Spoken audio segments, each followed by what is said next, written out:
আমি ফ্লৰিনা গগৈক এখনি ফুলাম গামোচাৰে সম্বৰ্ধনা জনাবলৈ আগবাঢ়িছোঁ। তেখেতক সম্বৰ্ধনা জনাব আমাৰ সাংস্কৃতিক বিভাগৰ এগৰাকী সক্ৰিয় সদস্য কণজিৎ দাসে। এয়া আমাৰ মৰমৰ ফ্লৰিনা গগৈক এখনি ফুলাম গামোচাৰে সম্বৰ্ধনা জনাইছে কণজিৎ দাসে। ইয়াৰ লগে লগে এটি জাপিৰে তেখেতক সম্ভাষণ জনাব আমাৰ সাংস্কৃতিক বিভাগৰ সম্পাদক বিকাশ ৰাভাই। এয়া এটি জাপিৰে ফ্লৰিনা গগৈক সম্ভাষণ জনাইছে আমাৰ সাংস্কৃতিক বিভাগৰ সম্পাদক বিকাশ ৰাভাই।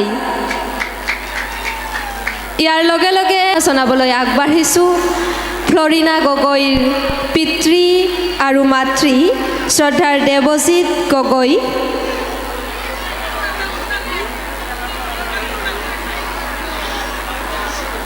আৰু তেখেতৰ মাতৃ জ্যোতিমণি গগৈ।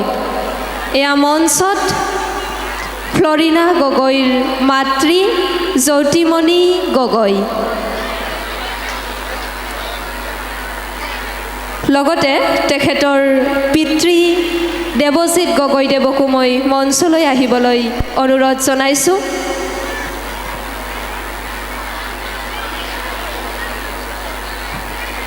ফ্লৰিনা গগৈৰ পিতৃ দেৱজিৎ গগৈ তেখেত ভাওনাৰ লগত জড়িত আৰু তেখেতৰ পৰাই ফ্লৰিনা গগৈয়ে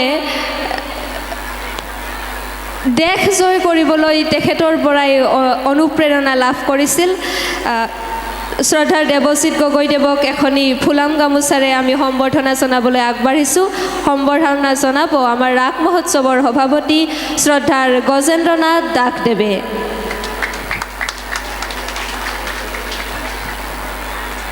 লগতে ফ্লৰিনা গগৈৰ মাতৃক এখনি ফুলাম গামোচাৰে সম্বৰ্ধনা জনাব আমাৰ সাংস্কৃতিক বিভাগৰ সভাপতি সুবোধ চন্দ্ৰ শৰ্মাদেৱে।